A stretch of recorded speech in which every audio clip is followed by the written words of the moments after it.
അഭയമയലുകൾ തേടി വാഗ്ദത്ത നാട്ടിലേക്കൊരു യാത്ര.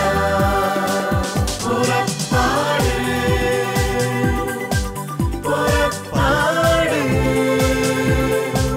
പുറപ്പാട്.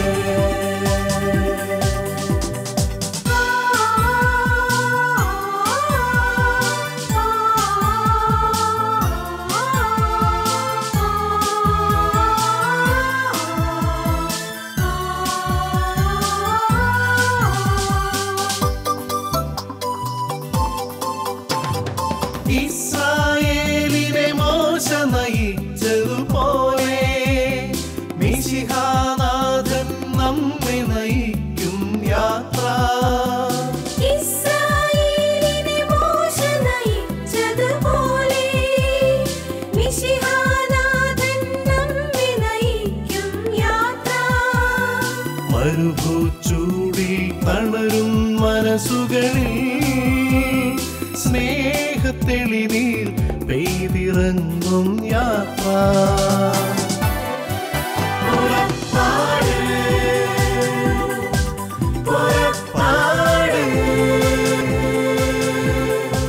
പുറപ്പാട്.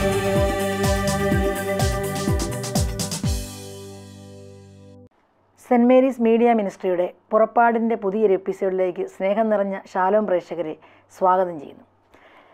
ഇന്ന് നമ്മളോടൊപ്പം ആയിരിക്കുന്നത് ദുബായ് സെൻറ് മേരീസ് മീഡിയ മിനിസ്ട്രിക്ക് ഒത്തിരിയേറെ ദൈവിക ശുശ്രൂഷകളുണ്ട്. 8 മിനിസ്ട്രിയായിട്ട് അതിനെ തിരിച്ചിരിക്കുന്നു. അതിലെ ഔട്ട്റീച്ച് മിനിസ്ട്രി ഏറ്റവും ശക്തവും ദൈവത്തിൻ്റെ ഇഷ്ടത്തിനനുസരിച്ച് ദൈവഹിതത്തിനനുസരിച്ച് ദൈവത്തെ അറിയാത്തവരെയും അറിഞ്ഞിട്ട് അതിൽ വിശ്വസിക്കാത്തവരെയും ഒന്നിച്ചു ചേർക്കുന്ന ഒരു ശക്തമായ മിനിസ്ട്രിയാണ്. അതിൻ്റെ കോർഡിനേറ്ററായ സേവ്യർ ബ്രദറും മെൽവിനും രണ്ടുപേരും ഇന്ന് ദുബായ് സെൻറ് മേരീസ് ദേവാലയത്തോട് ചേർന്ന് അവർ ചെയ്യുന്ന ശുശ്രൂഷകളെ ഷാലോം പ്രേക്ഷകർക്ക് വേണ്ടി പങ്കുവയ്ക്കാനായി കടന്നു വന്നിരിക്കുന്നു. രണ്ടുപേരെയും സ്നേഹത്തോടെ സ്വാഗതം ചെയ്തു. സേവ്യർ ബ്രദറെ ആദ്യമായിട്ട് ഒന്ന് പരിചയപ്പെടുത്തു. നാട്ടിലെ തൃശ്ശൂരാണ് വീട്. ഭാര്യയും 3 മക്കളുമുണ്ട്. കഴിഞ്ഞ 25 വർഷത്തോളമായിട്ട് ദുബായിലുണ്ട്. റീച്ച് ഔട്ട് ഇപ്പോഴത്തെ ഒരു മിനിസ്ട്രിയാണ്. ഞങ്ങളിവിടെ വരുന്ന സമയത്ത് അങ്ങനെ മിനിസ്ട്രികളോ അങ്ങനെ ഒരു ഔദ്യോഗികമായ സംവിധാനമൊന്നും ഇവിടെ ഇല്ല. കുറച്ച് പേര് ദൈവാനുഭവത്തിൽ ധ്യാനങ്ങളൊക്കെ കൂടി വന്ന കുറേ പേര് ഇവിടെ ചില പ്രാർത്ഥനാ ഗ്രൂപ്പുകളൊക്കെ തുടങ്ങി അവരുടെ കൂടെ ദൈവത്തെ അറിയാത്ത അല്ലെങ്കിൽ പ്രാർത്ഥനാനുഭവം ഇല്ലാത്ത ആൾക്കാരുടെ അടുത്ത് ചെന്ന് പ്രാർത്ഥനാ ഗ്രൂപ്പുകൾ ഉണ്ടാക്കാനും പ്രാർത്ഥിപ്പിക്കാനും ഒക്കെ ഞങ്ങൾ അങ്ങനെ സഹകരിക്കുമായിരുന്നു. അങ്ങനെ കുറേ ശുശ്രൂഷകൾക്ക് ശേഷമാണ് ഒരു 10-11 വർഷമായിട്ടുള്ളൂ ഇപ്പം നമുക്കങ്ങനെ ഔദ്യോഗികമായ ഒരു സംവിധാനം, ഒരു സിസ്റ്റം വന്നിട്ട്. ഓക്കെ, എനിക്ക് തോന്നുന്നു ഞാനിവിടെ വന്നപ്പോൾ തുടങ്ങി കാണുന്നത്, ആദ്യമായിട്ട് ഞാൻ ഈ ദുബായ് ദേവാലയത്തിൽ വന്നപ്പോൾ ഏഴുമുട്ടം ധ്യാന കേന്ദ്രവുമായിട്ട് അഭേദ്യ ബന്ധമുണ്ടായിരുന്നതും സേവ്യർ ബ്രദറിൻ്റെ സ്വന്തവുമായ ജോസഫ് ചേറ്റുപുഴ എന്ന് പറയുന്ന സഹോദരനാണ്. ഇവിടെ ദുബായിയുടെ തന്നെ ഇവിടുത്തെ ഒരു കരിസ്മാറ്റിക് പ്രാർത്ഥനാ സമൂഹത്തെ ഇവിടെ വളർത്താൻ ഏറ്റവും ദൈവം സഹായിച്ച വ്യക്തി. അപ്പോൾ എങ്ങനെയാണ് സേവ്യർ ബ്രദർ ഈ കരിസ്മാറ്റിക് അനുഭവത്തിലേക്ക് കടന്നു വന്നത്? ഞാനിവിടെ വരുന്നതിന് മുമ്പ് തന്നെ നാട്ടിൽ ഡിവൈൻ തുടങ്ങിയ സമയത്ത് തന്നെ ധ്യാനത്തിലൊക്കെ പങ്കെടുത്ത് ഞങ്ങളുടെ ഒരു കുഞ്ഞിടവകയിൽ ചെറിയ ശുശ്രൂഷകളൊക്കെ ചെയ്ത് അങ്ങനെ ഏകദേശം 1 വർഷം കഴിയുമ്പോഴാണ് ഇവിടെ വരുന്നത്. അപ്പം ഈ ജോസഫ് ചേറ്റുപുഴയുടെ നേതൃത്വത്തിൽ കരിസ്മാറ്റിക് ധ്യാനം കൂടി കുറച്ച് പേര് ഇവിടെ പ്രാർത്ഥന ഗ്രൂപ്പുകളൊക്കെ തുടങ്ങിയിട്ടുണ്ടായിരുന്നു. പുള്ളി എൻ്റെ മൂത്ത സഹോദരിയുടെ ഭർത്താവ് കൂടിയാണ്. അങ്ങനെ അതിനോട് നമ്മളോട് അങ്ങ് യോജിച്ചു. പിന്നെ ആ കൂടെ ഒന്നുകൂടെ നമ്മൾ ആക്റ്റീവായി അല്ലേ? നാട്ടിൽ നിന്ന് വന്നേക്കാളും കുറച്ചുകൂടെ പ്രവർത്തിക്കാൻ സ്ഥലമുണ്ടെന്ന് മനസ്സിലായി. ഓക്കെ, അപ്പോൾ എൻ്റെ ഇനി അടുത്ത ചോദ്യം, ഈ ഒരു അവസ്ഥ മനസ്സിലായപ്പോൾ എനിക്ക് ദൈവം ജോലി തന്നെയല്ല, ഇവിടെ വലിയൊരു ഉത്തരവാദിത്വം തന്നിട്ടുണ്ട്. ദൈവത്തെ കാണിച്ചു കൊടുക്കാൻ ഞാനൊരു ഉപകരണമാകണമെന്ന് തോന്നിയപ്പോൾ അന്ന് ഇത്ര സാഹചര്യമൊന്നുമില്ലല്ലോ. അന്ന് എന്തൊക്കെ ചെയ്യാനായിരുന്നു ആഗ്രഹം, എന്തൊക്കെ ചെയ്യാനാണ് സ്വപ്നം കണ്ടിരുന്നത്? ഒരു കാര്യം ഉറപ്പുണ്ടായിരുന്നു, നാട്ടിൽ നിന്ന് വരുമ്പോൾ തന്നെ കർത്താവിൻ്റെ പരിശുദ്ധാത്മാവിലൂടെ ഒരു കൃത്യമായ ഒരു സന്ദേശം ഉണ്ടായിരുന്നു. ദുബായിക്ക് പോകുന്നത് കുറേ കാശുണ്ടാക്കി പൈസ ഉണ്ടാക്കി അങ്ങനെ അടിച്ചു പൊളിച്ച് ജീവിക്കാനല്ല, ദൈവം അയക്കുന്നിടത്ത് ചെന്ന് കർത്താവിനെ പ്രഘോഷിക്കാനും അറിയാത്തവർക്ക് അത് പകർന്നു കൊടുക്കാനൊക്കെ ഉള്ളൊരു ഉത്തരവാദിത്വം ഉണ്ടെന്ന് കൃത്യമായിട്ട് പരിശുദ്ധാത്മാവിലൂടെ വെളിപ്പെടുത്തലുണ്ടായിരുന്നു. അങ്ങനെയാണ് ഇവിടെ വരുന്നതും അങ്ങനെ പ്രാർത്ഥന ഗ്രൂപ്പുമായിട്ടൊക്കെ സഹകരിക്കുന്നതും അതിൽ ചേർന്ന് പ്രവർത്തിക്കുന്നതും. അപ്പം അന്നത്തെ സാഹചര്യത്തിൽ നാട്ടിൽ നിന്ന് വന്ന കുറേ നമ്മുടെ കത്തോലിക്കരായ നമ്മുടെ മക്കളിവിടെയുണ്ട്. പള്ളിയിൽ പോകാനുള്ള സാഹചര്യമില്ല, കുദാശകളിൽ പങ്കെടുക്കാനുള്ള സാഹചര്യം അറിയില്ല, ആ സാഹചര്യവുമായിട്ട് അങ്ങനെ ബന്ധപ്പെട്ട് പോകാനുള്ള അവസ്ഥകളുമില്ല. അപ്പം സത്യത്തിൽ ഈ പ്രാർത്ഥനാ ഗ്രൂപ്പുകൾ ഇവിടെ പ്രത്യേകിച്ച് നമ്മുടെ പ്രവാസത്തിൽ നമുക്ക് കിട്ടിയൊരു അനുഭവം കുറേ കരിസ്മാറ്റിക് അനുഭവത്തെക്കാളും സഭയോടും കുദാശകളോടും ദേവാലയത്തോടും ചേർന്ന് പോകാനുള്ള സാഹചര്യം പ്രാർത്ഥനാ ഗ്രൂപ്പുകളിലൂടെ ഇവിടെ ലഭിച്ചു എന്നുള്ളതാണ് ഏറ്റവും സന്തോഷമുള്ളൊരു കാര്യം. കുദാശകൾ പങ്കെടുക്കാത്തവർ, ഞായറാഴ്ച കുർബാന പോലും പോകാത്തവർ, അതുപോലെ തന്നെ കുമ്പസാരവും മറ്റ് സാഹചര്യങ്ങളോ ഒന്നും ഒരു ബന്ധമില്ലാത്തവർ കൂട്ടായ്മകളിലൂടെ ദേവാലയത്തിൽ വരാനും കുമ്പസാരിക്കാനും കുർബാനയിൽ പങ്കെടുക്കാനും പിന്നെ ജീവിതത്തെ അതിലൂടെ നവീകരിക്കാനും അതിലൂടെ അവരുടെ കുടുംബജീവിതവും വ്യക്തിജീവിതവും ഒക്കെ ഒരുപാട് മാറ്റം വരുത്താനും ഒക്കെ കൂട്ടായ്മകൾക്ക് ആദ്യകാലം മുതൽ സാധിച്ചു. അതായിരുന്നു ഞങ്ങളുടെ ഒരു വലിയ ലക്ഷ്യം. ഓക്കെ, ഞാൻ ഇനിയും വരാം. ഞാൻ അടുത്ത ഈ മെൽവിനിലേക്ക് കടന്നു വരുവാണ്. മെൽവിൻ നാട്ടിലെവിടെയാണ്? നാട്ടിൽ ഞാൻ കൊല്ലം കരുനാഗപ്പള്ളിയാണ് എൻ്റെ സ്ഥലം.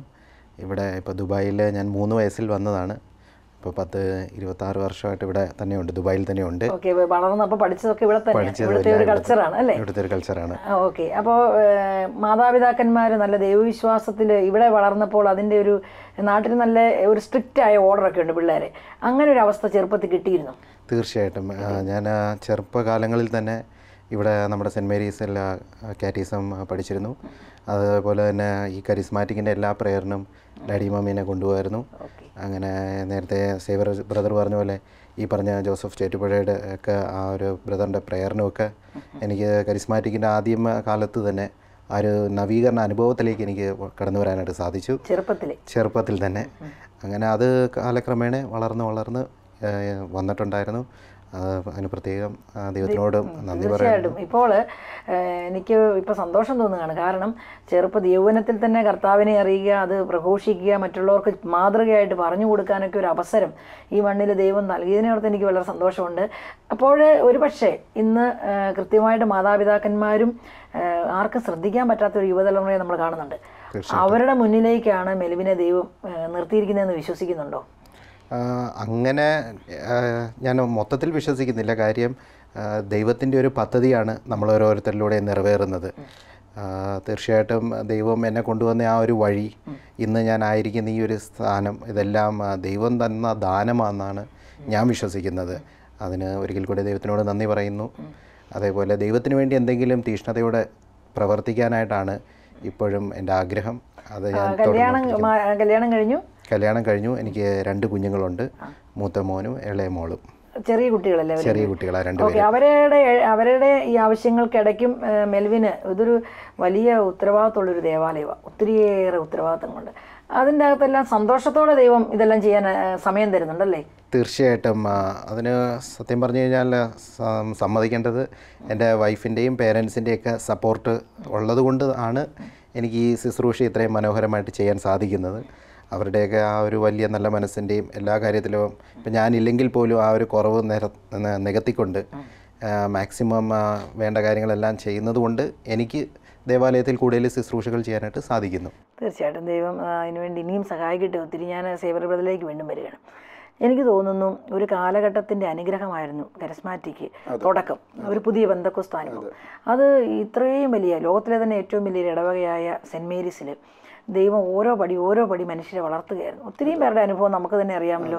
അവർ പറയുക ഇവിടെ വന്നേ പിന്നെ കുറച്ച് ശക്തമായി, ഇവിടുത്തെ പ്രാർത്ഥനയെ ഞങ്ങളെ ശക്തിപ്പെടുത്തി. അപ്പോൾ അവരെ വിളിച്ചുകൊണ്ട് വരുന്ന ഒരു പണിയാണ് സത്യത്തിൽ ക്രിസ്തു ആഗ്രഹിച്ച ഡ്യൂട്ടിയാണ് റീച്ച് ഔട്ട്.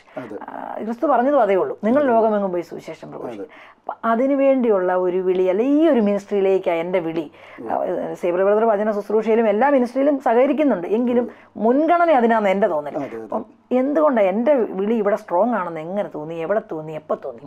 കാരണം നമ്മൾ സാധാരണ പ്രാർത്ഥനാ ഗ്രൂപ്പുകളിൽ വരുന്നത് നാട്ടിലെവിടെയെങ്കിലുമൊക്കെ പോയി ധ്യാനങ്ങൾ കൂടിയവരോ അല്ലെങ്കിൽ ഇവിടുത്തെ ഏതെങ്കിലും ധ്യാനങ്ങളിലൊക്കെ പങ്കെടുത്തവരോ അവർ വളരെ നോർമലായിട്ട് അവർ പ്രാർത്ഥനാ ഗ്രൂപ്പുകളിൽ വരുന്നു, സഹകരിക്കുന്നു, പ്രാർത്ഥനയിൽ പങ്കെടുക്കുന്നു, അവരുടെ വിശ്വാസം വളർത്തുന്നു.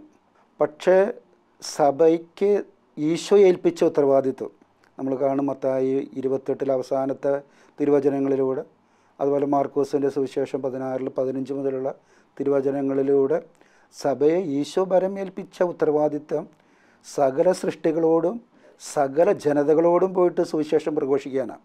അപ്പം ലോകത്തെ മുഴുവൻ യേശുവിലൂടെ നിത്യജീവനിലേക്ക് പിതാവിൻ്റെ അടുത്തേക്ക് എത്തിക്കുക എന്നുള്ളത് പിതാവായ ദൈവത്തിൻ്റെ സ്വപ്നം. അതിനുവേണ്ടി ഈശോ കുരിശിൽ മരിച്ചു. അത് സഭയെ ഈശോ ഭരമേൽപ്പിച്ചിട്ടാണ് ഈശോ സ്വർഗാരോഹണം ചെയ്തതും പരിശുദ്ധാത്മാവിനെ അയച്ചതും. സഭയുടെ ആദ്യത്തെയും പ്രധാനപ്പെട്ട ഉത്തരവാദിത്വം അതാണ്. പക്ഷേ ഇവിടെ നമ്മൾ പ്രവാസത്തിൽ ജീവിക്കുമ്പം എനിക്ക് മനസ്സിലായ ഒരു കാര്യം, ധ്യാനങ്ങൾ കൂടാത്ത, അതുപോലെ തന്നെ പ്രാർത്ഥനാ ഗ്രൂപ്പുകളെക്കുറിച്ച് അറിയാത്ത, ദേവാലയത്തെക്കുറിച്ച് അറിയാത്ത ഒരു വലിയ ശതമാനം നമ്മുടെ സഹോദരങ്ങളും കുടുംബങ്ങളും പുറമേ നിൽക്കുന്നുണ്ട്. ഇവർക്ക് ദേവാലയം ഉണ്ടെന്ന് പോലും അറിയാത്തവരുണ്ട്. പിന്നെ ഇവിടുത്തെ ചില വിപരീത സാഹചര്യങ്ങൾ, ജോലിയുടെ പ്രത്യേകതകൾ കൊണ്ടൊക്കെ ദേവാലയത്തിലേക്ക് വരാനോ കൂട്ടായ്മയിലേക്ക് വരാനോ ഒക്കെ സാധിക്കാത്തവരുണ്ട്. അതുപോലെ കുടുംബങ്ങൾ അവരുടെ ജീവിത സാഹചര്യങ്ങളിൽ ശുശ്രൂഷകളിലേക്കോ കൂട്ടായ്മയ്ക്കോ ദേവാലയത്തിലേക്കൊക്കെ എത്തിപ്പെടാൻ സാധിക്കാത്തവരും അറിയാത്തവരുമുണ്ട്. അപ്പം റീച്ച് ഔട്ടിൻ്റെ പ്രധാനപ്പെട്ടൊരു ഉത്തരവാദിത്വം ഈശോയെ അറിയാത്തവർ, വിശ്വാസത്തിൽ നിന്ന് അകന്ന് നിൽക്കുന്നവരെ നമ്മൾ അങ്ങോട്ട് ചെന്ന് റീച്ച് ഔട്ട് ചെയ്ത് ഈശോയിലേക്ക് കൂട്ടിക്കൊണ്ടുവരിക. ഇതിനൊരു വളരെ പ്രത്യേകതയോട് കൂടി എനിക്ക് തോന്നുന്നു, ഒരുപക്ഷെ നമ്മുടെ വിശ്വാസത്തിൻ്റെയൊക്കെ അടിസ്ഥാനം ഈശോ പറഞ്ഞ ലൂക്ക 15 ഒരു 3 ഉപമ ഈശോ പറഞ്ഞിട്ടുണ്ടല്ലോ. ഒന്ന്, നമ്മളെപ്പോഴും ഈശോയുടെ മുഖം ആലോചിക്കുമ്പോൾ നമ്മൾ നല്ല ഇടയൻ്റെ മുഖം കാണുന്നത്. അപ്പോൾ ആദ്യത്തെ ഉപമയിലൂടെ ഈശോ പറഞ്ഞത് 100 ആടിൽ 1 നഷ്ടപ്പെട്ടതിനെ അന്വേഷിച്ച് പോകുന്ന നല്ല ഇടയൻ്റെ ഉപമ. എന്നിട്ട് ഈശോ പറഞ്ഞു, നഷ്ടപ്പെട്ട 1 കിട്ടുമ്പോൾ സ്വർഗത്തിൽ വലിയ സന്തോഷം ഉണ്ടാവും. പാപിയുടെ മാനസാന്തരത്തിൽ സ്വർഗം സന്തോഷിക്കും. പിന്നെ 10 നാണയം ഉണ്ടായിരുന്ന ഒരു സ്ത്രീ 1 നഷ്ടപ്പെട്ടപ്പം അത് 1 കിട്ടുവോളം അടിച്ചു വാരി അത് കിട്ടിയപ്പം സന്തോഷിക്കുന്നു. എന്നിട്ട് പറഞ്ഞു, പാപിയുടെ മാനസാന്തരത്തിൽ ദേവദൂതന്മാർ സന്തോഷിക്കും. ഇതിലെല്ലാം ഉപരിയായിട്ട് ധൂർത്തുപുത്രൻ്റെ ഉപമ, അത് ശരിക്കും അക്ഷരാർത്ഥത്തിൽ നമ്മളെ സംബന്ധിച്ചിടത്തോളം, പ്രവാസ ജീവിതം നയിക്കുന്നവരെ സംബന്ധിച്ചിടത്തോളം അക്ഷരാർത്ഥത്തിൽ അത് ശരിയാണ്. കാരണം നാട്ടിൽ നല്ല വിശ്വാസ ജീവിതം നയിച്ചവർ, യുവജനങ്ങളാണെങ്കിലും കുടുംബങ്ങളാണെങ്കിലും ആരുടെയും കുഴപ്പം ആണെന്ന് നമുക്ക് പറയാൻ കഴിയില്ല. കാരണം ഇവിടുത്തെ വിപരീത സാഹചര്യങ്ങൾ, ഇവിടുത്തെ ജോലിയുടെ മറ്റ് വ്യത്യസ്തമായ സാഹചര്യങ്ങൾ, ഇവിടെ വന്നപ്പം ഈ വക കാര്യങ്ങളിൽ സംബന്ധിക്കാനോ അല്ലെങ്കിൽ പങ്കെടുക്കാനോ പറ്റാതെ അല്ലെങ്കിൽ അറിയാതെയൊക്കെ അവർ വളരെ അകന്ന് പോകുന്ന ഒരു സാഹചര്യം.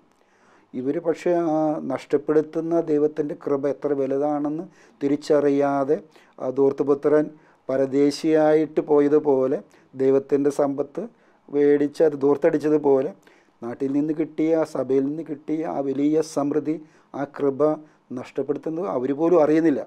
അപ്പോൾ അവരെ കൃപയിലേക്ക് കൊണ്ടുവരാനായിട്ട് നമ്മൾ അവരെ ചെന്ന് കണ്ട് ഇവിടെ നടക്കുന്ന ശുശ്രൂഷകളെക്കുറിച്ച്, പ്രാർത്ഥനയെക്കുറിച്ച്, പിന്നെ നമ്മളെല്ലാ വർഷവും കുടുംബങ്ങൾക്ക് വേണ്ടി ഒരു ശുശ്രൂഷ പറുദീസ എന്ന പേരിൽ ബാച്ചിലേഴ്സിന് വേണ്ടി എല്ലാ വർഷവും പുറപ്പാടുന്ന ഒരു ശുശ്രൂഷ അവർക്ക് വേണ്ടി. അപ്പം നമ്മൾ മെയിനായിട്ട് ചെയ്യുന്നത്, പ്രത്യേകിച്ച് ലേബർ ക്യാമ്പുകളിലും അതുപോലെ ദേവാലയത്തിലേക്ക് വരാൻ സാധിക്കാത്ത കുറേ ആൾക്കാർ ചുറ്റുപാടൊക്കെ ജീവിക്കുന്നവരിലേക്ക് നമ്മൾ കടന്നു ചെന്ന് അവരോട് ഈ ശുശ്രൂഷകളെക്കുറിച്ച് പറഞ്ഞ് അവരെ പതുക്കെ ഈ ശുശ്രൂഷയിലേക്ക് കൊണ്ടുവന്ന് നമ്മൾ ദേവാലയവും ശുശ്രൂഷകളുമായിട്ട് ഈശോയുമായിട്ട് സഭയുമായിട്ട് അടുപ്പിക്കാവുന്ന ഒരു ശുശ്രൂഷയാണിത്. അപ്പോൾ നമ്മൾ ചെയ്യാനായിട്ട് ഈശോ ആദ്യമായിട്ട് ഭരമേൽപ്പിച്ച പ്രധാനപ്പെട്ട ശുശ്രൂഷ റീച്ച് ഔട്ട് ആണെന്നുള്ള ഒരു ബോധ്യം പരിശുദ്ധാത്മാവ് തന്നതുകൊണ്ടാണ് ഒരല്പം ത്യാഗെടുത്താലും സാരമില്ല, നമ്മളതിനു വേണ്ടി പ്രവർത്തിക്കണം എന്നുള്ള ഒരു ചിന്ത. ലോകം മുഴുവൻ കേൾക്കുന്ന ശാലോം പ്രേക്ഷകരോട് അല്പം ത്യാഗമല്ല, ഇവരെല്ലാം ജോലി ഒരു സമയത്ത് കർശനമായിട്ട് ചെല്ലുകയും തീരുന്നിടം വരെ നന്നായിട്ട് ജോലി ചെയ്യുകയും ചെയ്യേണ്ട ഉത്തരവാദിത്തമുള്ളവരാണ്. ഈ ജോലി കഴിഞ്ഞ് സത്യത്തിൽ ദേവാലയത്തിൻ്റെ മുറ്റത്തേക്ക് സെൻറ്റ് മേരീസ് ദേവാലയം നിറഞ്ഞ് എത്തുന്നത് ജോലി സ്ഥലത്തു നിന്ന് അതേ ഡ്രസ്സിൽ തന്നെ ഓടി വന്ന് മെട്രോയിലോ ബസ്സിലോ അവനവൻ്റെ സാഹചര്യം അനുസരിച്ച് ദേവാലയത്തിൻ്റെ ചുറ്റിലേക്ക് വരുന്ന ഒരു പറ്റം വലിയ ദൈവസ്നേഹമുള്ള കുദാശയെ സ്നേഹിക്കുന്ന ഒരു പറ്റം ആൾക്കാരുണ്ട്. അവരിലേക്ക് അവരെല്ലാം ദൈവത്തോട് അടുപ്പിക്കുന്നതിൽ ഏറ്റവും കഠിനാധ്വാനം ചെയ്യുന്ന വ്യക്തികളാണ് ജോലിയുടെ ഇടയ്ക്കും സർവ്വ സാഹചര്യങ്ങളുടെ ഇടയ്ക്കും പരിമിതികളുടെ ഇടയ്ക്കും ദൈവത്തിന് വേണ്ടി ജോലി ചെയ്യുന്നവരാണ്. അല്പം റിസ്ക് അല്ല, ഒത്തിരി റിസ്ക്കൊക്കെ നിങ്ങളൊക്കെ എടുക്കുന്നുണ്ട്, നമുക്കറിയാലോ. മെൽവിനിലേക്ക് ഞാൻ കടന്നു വരുവാണ്. മെൽവിൻ, ഒത്തിരി യുവജനങ്ങൾ അല്ലെങ്കിൽ ഇപ്പം നമ്മൾ 2-3 ഇപ്പം സേവ്യർ ബ്രദർ പറയുണ്ടായി പുറപ്പാട് പറുദീസ നമ്മൾ ചെയ്യുന്ന ഏറ്റവും മനുഷ്യനെ ആകർഷിക്കുന്നതും ഏറ്റവും സുന്ദരമായ 2 പ്രോഗ്രാമുകളാണ്. അതിൻ്റെ പ്രവർത്തനങ്ങൾ എങ്ങനെയാണ്, എത്ര പേരാണത് പങ്കെടുക്കുക, അതിൻ്റെ അകത്തുനിന്ന് നിങ്ങൾക്ക് കിട്ടുന്ന ഒരു വലിയ അനുഭവം എന്താണ്, വന്നവരെന്തു പറയുന്നു, അതൊക്കെ ഒന്ന് ഷെയർ ചെയ്യാമോ? സത്യം പറഞ്ഞു കഴിഞ്ഞാൽ 2010 നമ്മൾ പുറപ്പാട് എന്ന് പറയുന്ന ഈ ഒരു ശുശ്രൂഷ സ്റ്റാർട്ട് ചെയ്തത്. അതായത് ഈ ബാച്ചിലേഴ്സ്, അതേപോലെ പ്രത്യേകിച്ച് ലേബർ ക്യാമ്പുകളിൽ താമസിക്കുന്ന ആളുകൾ, അതായത് ഇവിടുത്തെ ഒരു സാഹചര്യം അനുസരിച്ച് നമ്മൾ നാട്ടിൽ നിന്ന് ഇവിടെ കടന്നു വന്നു കഴിഞ്ഞാൽ പെട്ടെന്ന് ഉള്ള ഈ പുതിയൊരു ദേശത്തേക്ക് വരുമ്പം ഇവിടെ ഇങ്ങനൊരു ദേവാലയമുണ്ടെന്നോ അല്ലെങ്കിൽ ഒരു പ്രാർത്ഥനാ കൂട്ടായ്മയുണ്ടെന്നോ ഒന്നും ആർക്കും അറിയുകയില്ല. അപ്പം നമ്മൾ ചെയ്യുന്നതെന്ന് പറഞ്ഞാൽ ഇവരെ നേരിട്ട് പോയി കാണുകയും നമ്മളതിനു വേണ്ടി മൊബിലൈസേഷൻ ടീംസ് ഉണ്ടാക്കിയിട്ട് നേരിട്ട് പോയി കണ്ടിട്ട് നമ്മുടെ പള്ളിയിലേക്ക് വരാനായിട്ട് അവരോട് ഒന്ന് റിക്വസ്റ്റ് ചെയ്യാറുണ്ട്. അപ്പോൾ ഇതിനകത്ത് സംഭവിക്കുന്നത് നമ്മളിങ്ങനെ ഒരു പുറപ്പാടിൻ്റെ ആ ഒരു മൊബിലൈസേഷൻ വഴിയാണ് നമ്മളിവരെയൊക്കെ കൂടുതൽ കണ്ടെത്തുന്നത്. അപ്പോൾ നമ്മൾ ഈ സാഹചര്യത്തിൽ നമ്മൾ ധാരാളം മക്കളെ കണ്ടെത്തിയപ്പോൾ നമുക്ക് മനസ്സിലായത് ഒത്തിരിയും പേർക്ക് ശരിക്കും പറഞ്ഞാൽ നമ്മുടെ ദിവ്യബലിക്ക് തന്നെ പങ്കെടുക്കാൻ സാധിക്കുന്നില്ല എന്നുള്ളൊരു വാസ്തവമാണ്. കാര്യം ഇവിടുത്തെ ഈ പറഞ്ഞ പോലെ സാമ്പത്തികമായിട്ടുള്ള ബുദ്ധിമുട്ടും അങ്ങനെ വേറെ പല പ്രശ്നങ്ങളും കാണാം ഓരോ ആളുകൾക്ക്. അതേപോലെ വാഹന സൗകര്യത്തിൻ്റെ പ്രശ്നമുണ്ട്, അങ്ങനെയുള്ള വിഷയങ്ങളെല്ലാം ഉണ്ട്.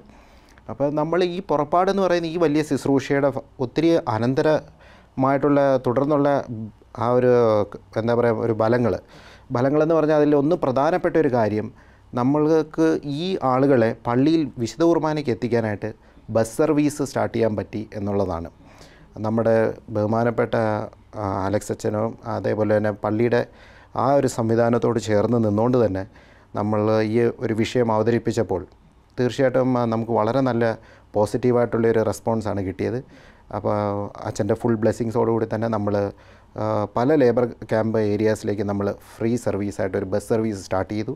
അതുവഴി ധാരാളം മക്കൾക്ക് മലയാളം വിശുദ്ധ കുർബാനയ്ക്ക് വെള്ളിയാഴ്ച പങ്കെടുക്കാനൊക്കെ സാധിച്ചു. ഇതിനിടയ്ക്ക് എനിക്കൊരു ചോദ്യം, ഈ പുറപ്പാടെന്ന് പറഞ്ഞ പ്രോഗ്രാമിൽ ഏകദേശം എത്ര പേരൊക്കെയാണ് പങ്കെടുക്കാറുള്ളത്? ഏകദേശം നമ്മളത് ഈദിൻ്റെ അവധിക്കാണ്. ആ ഒരു അവധി ദിവസം എല്ലാ ബാച്ചിലേഴ്സിനും മിക്കവാറും അവധി കിട്ടുന്ന ഒരു ദിവസമാണ്.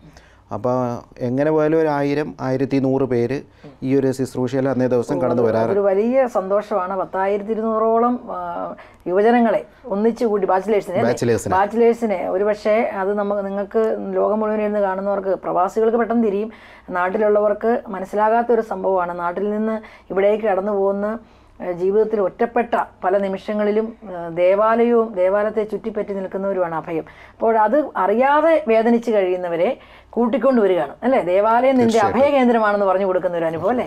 അത് കഴിഞ്ഞ് അവർ ആ സിസ്റ്റത്തിലേക്ക് വന്ന് കൂദാശകളെ സ്നേഹിച്ച് നമ്മൾ അവരെ ഫോളോ അപ്പ് ചെയ്യും അല്ലേ? അവരെ ഫോളോ അപ്പ് ചെയ്യും. പിന്നെ റെഗുലറായിട്ട് ബസ് സർവീസ് ഉള്ളതുകൊണ്ട് അവർ സ്ഥിരമായിട്ട് പള്ളിയിലേക്ക് വരും. പിന്നെ ഈ പുറപ്പാടിൻ്റെ തന്നെ നമ്മൾ ഫോളോ അപ്പ് നടത്താറുണ്ട്. പുറപ്പാട് ശരിക്കും പറഞ്ഞാൽ ഒരു 1 ഡേ കൺവെൻഷൻ പോലെയാണ്. പക്ഷേ അത് കഴിഞ്ഞാലും അവർക്ക് അതിനു വേണ്ടിയുള്ള ഫോളോ അപ്സ് നടത്താറുണ്ട്. അതുവഴി അവരെ സ്ഥിരമായിട്ട് ആത്മീയതയിലേക്ക് ഒരു യാത്ര എത്തിച്ചിട്ട് അവർ ഉറപ്പാക്കിയിട്ടാണ് നമ്മൾ മാറുന്നത്. തീർച്ചയായിട്ടും എല്ലായിടവും അതാണ് നമ്മൾ കണ്ടുവരുന്നത്. നമ്മൾ വിട്ടാലും അവർ പിന്നീട് അത് നമ്മളെക്കാൾ ഭംഗിയായിട്ട് മുന്നോട്ട് കൊണ്ടുപോകുന്ന ഒരു സാഹചര്യം. പിന്നെ ഒരു പ്രോഗ്രാമിയുടെ സേവരോട് പറുദീസ, അതിൻ്റെ അകത്ത് എന്താണ് നിങ്ങൾ ഉദ്ദേശിക്കുന്നത്? പറുദീസ നമ്മൾ ഈ പറഞ്ഞതുപോലെ പുറപ്പാട് പോലെ തന്നെ ഫാമിലീസ്, കുടുംബങ്ങളെ കേന്ദ്രീകരിച്ചുകൊണ്ട് ആണ് നമ്മൾ പറുദീസ നടത്തുന്നത്. സ്ഥിരമായി പ്രാർത്ഥനയ്ക്ക് വരാത്തവരെ നിങ്ങൾ കണ്ടുപിടിക്കും. തീർച്ചയായിട്ടും. അതായത് പുതിയ കപ്പിൾസ്, നേരത്തെ സേവരേട്ടൻ പറഞ്ഞ പോലെ പള്ളിക്ക് പുറത്തുള്ള ആ കുറേ പേര് പള്ളിയിൽ നിന്ന് അകന്ന് നിൽക്കുന്നവരെ നമ്മൾ പുതിയതായിട്ട് കണ്ടുപിടിച്ച് അവരെ പള്ളിയിലേക്ക് കൊണ്ടുവരികയും അവർക്ക് വേണ്ട കൂടുതലുള്ള ആത്മീയമായിട്ടുള്ള കാര്യങ്ങൾ ഇവിടെ ദൈവത്തോടുകൂടി കുടുംബം എങ്ങനെ കൊണ്ടുപോകണം എന്നുള്ള ഒരു മെസ്സേജ് അവർക്ക് കൊടുക്കും. പുറത്തുനിന്ന് വൈദികർ വന്ന് നടത്തും, നാട്ടിൽ നിന്ന് വന്ന് നടത്തും. സേവ്യർ ബ്രദറെ, എനിക്ക് ഞാൻ അങ്ങോട്ട് വരിക എന്താണെന്ന് ചോദിച്ചു കഴിഞ്ഞാൽ, ഒരു പക്ഷേ നാട്ടിൽ നിന്ന് നമ്മളെല്ലാം പോരുമ്പോൾ 90% മനുഷ്യരുടെയും ചിന്ത പൈസ ഉണ്ടാക്കുക എന്നുള്ള ജീവിതം ഒന്ന് കരക്ക് പിടിപ്പിക്കുന്നത്. നാട്ടിലിരിക്കുന്ന നമ്മളെ വീട്ടുകാരുടെയും ഉദ്ദേശം ഇവർ പൈസ കറക്റ്റായിട്ട് അയക്കണം എന്നുള്ളത്. സേവ്യർ ബ്രദറിൻ്റെ അഭിപ്രായത്തിൽ ഈ റീച്ച് ഔട്ട് അഥവാ ദൈവ സ്നേഹത്തെ നിലനിർത്താൻ വേണ്ടി ഒരുപക്ഷെ ചിന്തിക്കുന്ന ബന്ധുക്കളോ മാതാപിതാക്കന്മാരൊക്കെ വളരെ ചുരുക്കുക. അവിടെ നമുക്ക് എന്ത് ചെയ്യാൻ പറ്റുമെന്നാണ് ആ ദൈവത്തിൻ്റെ സന്ദേശം ഇന്ന് ലോകത്തോട് പറയാനുള്ളത്? എനിക്ക് പ്രത്യേകിച്ച് ഈ ശാലോം പ്രോഗ്രാമിലൂടെ ലോകത്തിൻ്റെ എല്ലാ ഭാഗത്തും ആൾക്കാരിത് കാണും കേൾക്കുകയൊക്കെ ചെയ്യുന്ന പ്രത്യേകിച്ച് പ്രവാസികളായിട്ട് ഗൾഫിലോ മറ്റ് യൂറോപ്പിലോ അമേരിക്കയിലോ എവിടെയാണെങ്കിലും നിങ്ങളുടെ ബന്ധുമിത്രാദികൾ എവിടെയെങ്കിലുമൊക്കെ പോയിട്ടുണ്ടെങ്കിൽ അലി സിസ്റ്റർ പറഞ്ഞതുപോലെ തീർച്ചയായിട്ടും നമ്മളൊക്കെ പുറത്തേക്ക് വന്നിരിക്കുന്നത് നാട്ടിലെ ബുദ്ധിമുട്ട് മാറാനായിട്ട് കുറേ പൈസ ഉണ്ടാക്കി കുറച്ചും കൂടി നന്നായിട്ട് ജീവിക്കുക എന്ന ലക്ഷ്യം തന്നെയാണ്. പക്ഷേ നാട്ടിലുള്ള ബന്ധുമിത്രാദികൾക്കൊരു ഉത്തരവാദിത്വമുണ്ട്. ഈശോ പറഞ്ഞതുപോലെ ലോകം മുഴുവൻ നേടിയാലും ആത്മാവ് നഷ്ടപ്പെട്ടാൽ പ്രയോജനമൊന്നുമില്ല. മാത്രമല്ല ദൈവത്തെ മറന്ന് നമ്മൾ സമ്പാദിക്കുന്നത് കൊണ്ട് അത് നിലനിൽക്കണമെന്നും നിർബന്ധമില്ല. സമ്പാദിക്കുന്നവരുടെ ആത്മാവ് നഷ്ടപ്പെടുകയാണെങ്കിൽ പ്രത്യേകിച്ച് അവർ ദൈവികമായ സഭയോട് ചേർന്ന് നിൽക്കാതെ അവർ പാപത്തിൻ്റെ ഒക്കെ വഴിയിലാണ് ജീവിക്കുന്നതെങ്കിൽ ഈ സമ്പാദ്യം കൊണ്ടും പ്രയോജനമൊന്നുമില്ല. നാട്ടിൽ നിന്ന് വന്ന പ്രിയപ്പെട്ടവരുടെ ബന്ധുമിത്രാദികളോട് പറയാനുള്ള ഒരു വലിയ അപേക്ഷ ഇതാണ്. നിങ്ങൾ പൈസ പ്രതീക്ഷിച്ച് കാത്തിരിക്കുമ്പം എല്ലാ മാസവും എല്ലാ സമയത്തും അവർ പൈസ അയക്കുന്നു. അത് മാത്രം നമ്മൾ നോക്കിയാൽ പോരാ. ഒരു കാര്യം തിരിച്ചറിയണം, പ്രവാസത്തിൽ ജീവിക്കുന്നവർ ഒരുപാട് വിപരീത സാഹചര്യത്തിൽ അവർ ജീവിക്കുന്നതും ജോലി ചെയ്യുന്നതും കഷ്ടപ്പാടുകളും ഒക്കെ അവർക്കുണ്ട്. മാത്രമല്ല അവരുടെ ആത്മീയ ജീവിതം, പ്രത്യേകിച്ച് നല്ല കത്തോലിക്ക കുടുംബത്തിൽ നല്ല വിശ്വാസത്തിൽ ജീവിച്ച കുടുംബങ്ങളാണെങ്കിലും വ്യക്തികളാണെങ്കിലും ഇവിടെ വന്ന സമയത്ത് അവരുടെ ആത്മീയ ജീവിതം അന്വേഷിക്കാനുള്ള ഒരു ധാർമ്മികമായ ഉത്തരവാദിത്വം നാട്ടിലുള്ള പ്രിയപ്പെട്ടവർക്കുണ്ട്. നിങ്ങളവരെ വിളിക്കുമ്പോൾ നിങ്ങൾ വിളിക്കുമ്പം തീർച്ചയായിട്ടും ആദ്യം അന്വേഷിക്കേണ്ടത് ആത്മീയ ജീവിതത്തെക്കുറിച്ചാണ്. പള്ളി പോയോ കുമ്പസാരിച്ചോ, ധ്യാനങ്ങൾ നടക്കുന്നു. നമ്മൾ ലോകം മുഴുവൻ അറിയുന്നു. ഇപ്പം മീഡിയ ഇത്രയും അഡ്വാൻസ്ഡ് ആയപ്പം നമ്മൾ അറിയുന്നു, ലോകത്തിലെല്ലായിടത്തും അറിയുന്നു ഇവിടെ എന്തൊക്കെ നടക്കുന്നു. അപ്പോൾ ചോദിക്കണം, ധ്യാനങ്ങൾ നടക്കുന്നു, കൂട്ടായ്മകൾ അവിടെ ഉണ്ട്, നിങ്ങൾ പോകാറുണ്ടോ, അതിൽ പങ്കെടുക്കുന്നുണ്ടോ, ഞായറാഴ്ച കുർബാനയ്ക്കെങ്കിലും പോയോ? അതുപോലെ തന്നെ തീർച്ചയായിട്ടും ആഗ്രഹിച്ചാലും പങ്കെടുക്കാൻ പറ്റാത്ത പോലെ വിപരീത സാഹചര്യങ്ങളുണ്ട്. മേലും പറഞ്ഞതുപോലെ ജോലി സംബന്ധമായ പ്രശ്നങ്ങൾ, യാത്രയുടെ ബുദ്ധിമുട്ട്, മറ്റ് സാമ്പത്തികമായ ബുദ്ധിമുട്ട്, അങ്ങനെ ഒരുപാട് പ്രതികൂല സാഹചര്യത്തിൽ ജീവിക്കുമ്പം നമുക്ക് ഒരു കാര്യം ചെയ്യാൻ പറ്റും. നാട്ടിലിരുന്ന് നിങ്ങൾക്ക് തീക്ഷ്ണമായിട്ട് ദൈവത്തിരുസന്നിധിയിൽ മോശ ഇസ്രായേൽ ജനങ്ങൾക്ക് വേണ്ടി പ്രാർത്ഥിച്ചതുപോലെ കരങ്ങളെ ഉയർത്തി കണ്ണുനീരോടെ വേദനയോടെ നിങ്ങളുടെ പ്രിയപ്പെട്ടവർക്ക് വേണ്ടി പ്രാർത്ഥിക്കാൻ സാധിക്കുമെന്നല്ല, അത് സാധിക്കണം. കാരണം നിങ്ങളുടെ പ്രാർത്ഥനയാണ് ഇവിടെയുള്ള നിങ്ങളുടെ പ്രിയപ്പെട്ടവരുടെ ശക്തി. ഒത്തിരിയേറെ ശുശ്രൂഷകൾ ഇവിടെ നടക്കുന്നുണ്ട്. ഈ ശാലോം പ്രേക്ഷകർക്ക് വേണ്ടി എല്ലാത്തിനെയും ഒന്ന് ഇൻട്രൊഡ്യൂസ് ചെയ്യാമോ? പ്രധാനമായും റീച്ച് ഔട്ട് മിനിസ്ട്രിയുടെ ഒന്ന് ജയിൽ മിനിസ്ട്രി, അതായത് പ്രിസൺ മിനിസ്ട്രി, രണ്ടാമത് ഹോസ്പിറ്റൽ വിസിറ്റ്സ്, മൂന്നാമത് ഈ നേരത്തെ പറഞ്ഞതുപോലെ ക്യാമ്പ് വിസിറ്റ്സ്. ഈ ക്യാമ്പ് വിസിറ്റ്സിനകത്താണ് നമ്മൾ ഈ പുറപ്പാട് നടത്തുന്നത്. അതിനോടൊപ്പം തന്നെ അപ്പം മുറിക്കൽ ശുശ്രൂഷയും നടത്തുന്നുണ്ട്. പിന്നെ ഇപ്പോൾ ഫാമിലി മിനിസ്ട്രിയുടെ നേതൃത്വത്തിൽ നമ്മൾ ഈ പർദീസായിക്ക് വന്ന കപ്പിൾസിന് വേണ്ടിയിട്ടുള്ള ഫോളോ അപ്സ് നടത്തുന്നുണ്ട്. അതിനേക്കാളൊക്കെ ഉപരിയായിട്ട് പ്രധാനമായിട്ട് കുട്ടികളില്ലാത്ത ദമ്പതികൾക്ക് വേണ്ടി, അതേപോലെ ഒരു 2-3 കുട്ടികളുണ്ടായിട്ട് പിന്നെ കുട്ടികൾക്ക് വേണ്ടി പ്രാർത്ഥിക്കുന്ന ദമ്പതികൾക്ക് വേണ്ടി, അവർക്ക് വേണ്ടി സ്പെഷ്യലായിട്ട് എല്ലാ മാസവും നമ്മൾ ക്ലാസ് നടത്തുന്നുണ്ട്. അപ്പോൾ അങ്ങനെ ഈ 4 മേഖലകളാണ് പ്രധാനമായിട്ട് നമ്മൾ കോൺസെൻട്രേറ്റ് ചെയ്യുന്നത്. കാര്യങ്ങളുണ്ട്. അപ്പം എങ്ങനെയാണ് സത്യത്തിൽ നിങ്ങൾക്കൊക്കെ ഇതിനുള്ള സമയം, നിങ്ങൾ എങ്ങനെ ഇത്രയും കാര്യം ചെയ്യാൻ കണ്ടെത്തുന്നു? സത്യം പറഞ്ഞു കഴിഞ്ഞാൽ ഇവിടെ ഇപ്പം നമ്മൾ രണ്ടുപേരും ഇങ്ങനെ ഇരിക്കുന്നെങ്കിലും റീച്ച് ഔട്ട് മിനിസ്ട്രിയുടെ ഒരു വലിയ ശക്തി എന്ന് പറഞ്ഞാൽ വളരെ നിസ്വാർത്ഥമായിട്ട് സ്നേഹത്തിലും ഐക്യത്തിലും പ്രവർത്തിക്കുന്ന ഒരു പറ്റം സമൂഹം നമ്മുടെ പിന്നാലെയുണ്ട്. അവരുടെ ആ ഒരു തീക്ഷ്ണമായ പ്രവർത്തനം ആണ് റീച്ച് ഔട്ട് മിനിസ്ട്രിയെ ഈ നിലയിലെത്തിക്കുന്നതും ഈ ശുശ്രൂഷകളെല്ലാം നമുക്ക് നല്ലോണം മുന്നോട്ട് കൊണ്ടുപോകാൻ സാധിക്കുന്നത്. തീർച്ചയായിട്ടും നിങ്ങൾ കോർഡിനേറ്റേഴ്സ് പറയുമ്പോൾ നിങ്ങളുടെ ഒപ്പം നിൽക്കുന്ന ഒരു യുദ്ധസന്നദ്ധരായ പട്ടാളക്കാരുണ്ട്. തീർച്ചയായിട്ടും അവരാണ് ഇതിന് ശക്തി പകർന്നവർ കൂടെയുണ്ട്. പിന്നെ ഒത്തിരി പേര് നിങ്ങൾക്ക് വേണ്ടി പ്രാർത്ഥിക്കുന്നുണ്ട് ലോകത്തിന്റെ പല ഭാഗത്തും. നമ്മൾക്ക് വേണ്ടി ഒത്തിരിയും പേര് പ്രാർത്ഥിക്കുന്നുണ്ട്. മാത്രമല്ല നമുക്ക് നമ്മുടേതായ പ്രാർത്ഥനകളും ഉണ്ട്. നമുക്ക് എല്ലാ വെള്ളിയാഴ്ചയും നമുക്ക് പ്രാർത്ഥനയുണ്ട്. അതേപോലെ ഞായറാഴ്ച മധ്യസ്ഥ പ്രാർത്ഥനയുണ്ട്. ആ പ്രാർത്ഥനയുടെ ശക്തമായ പിൻബലത്തിൽ നിന്നുകൊണ്ട് അതിനേക്കാൾ ശക്തമായ പ്രവർത്തനമാണ് നമ്മൾ നടത്തുന്നത്. ദൈവം ആഗ്രഹിക്കുന്നത് രണ്ടും. മെൽവിൻ പറഞ്ഞ കൂട്ടത്തിൽ ഒരു കാര്യം കൂടെ ഞാനത് ചേർത്ത് പറയാൻ ആഗ്രഹിക്കുന്നത്, ദൈവത്തിൻ്റെ സ്നേഹം അനുഭവിച്ചറിഞ്ഞ ഒരു വലിയ സമൂഹം, അവരറിഞ്ഞ ആ സ്നേഹം മറ്റുള്ളവരിലേക്ക് എത്തിക്കണമെന്നുള്ള തീക്ഷ്ണമായ ആഗ്രഹത്തോടു കൂടി കുടുംബങ്ങളാണെങ്കിലും അതുപോലെ ബാച്ചിലേഴ്സ് ആണെങ്കിലും എന്ത് ത്യാഗെടുത്ത് പ്രവർത്തിക്കാനും സമ്പത്ത് കൊണ്ടും അവരുടെ സമയം കൊണ്ടും വാഹനം കൊണ്ടും സാഹചര്യം കൊണ്ടും പ്രാർത്ഥന കൊണ്ടും പ്രവർത്തിക്കാനായിട്ട് വലിയൊരു സമൂഹത്തിൻ്റെ പിന്നിൽ വലിയ ത്യാഗമെടുത്ത് പ്രവർത്തിക്കുകയും പ്രാർത്ഥിക്കുകയും ചെയ്യുന്നത് കൊണ്ടാണ് അല്ലെങ്കിൽ ഇത്രയും ഭംഗിയായിട്ട് കൊണ്ടുപോകാനും പറ്റത്തില്ല. മാത്രമല്ല ദൈവത്തെ അറിയാത്തവരിലേക്കാണ് കടന്നു ചെല്ലുന്നത്. തീർച്ചയായിട്ടും ദൈവത്തിലേക്ക് അവർ തിരിച്ചു കൊണ്ടുവരാനായിട്ട്.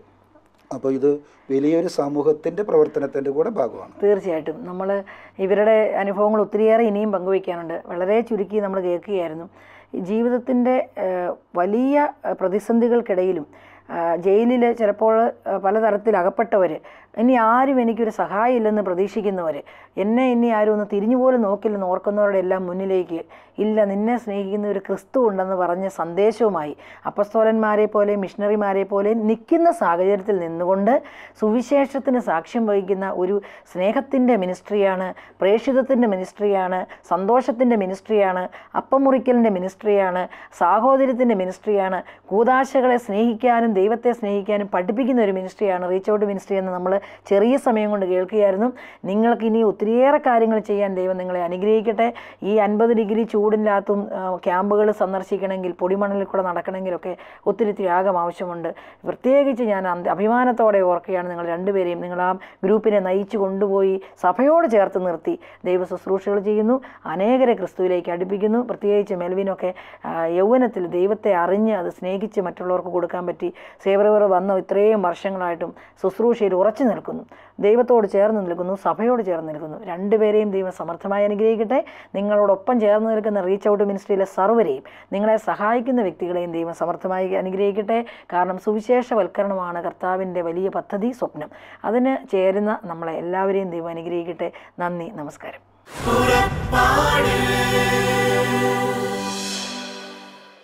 ഈ പ്രോഗ്രാമിനെ കുറിച്ചുള്ള നിങ്ങളുടെ വിലയേറിയ അഭിപ്രായങ്ങളും നിർദ്ദേശങ്ങളും ഇമെയിലിലൂടെ ഞങ്ങളെ അറിയിക്കുക. purappadu.uae@gmail.com. പരിശുദ്ധാത്മവരങ്ങളാലെന്നും ഹൃദയത്തിനകതാരു നിറയ്ക്കും യാത്ര.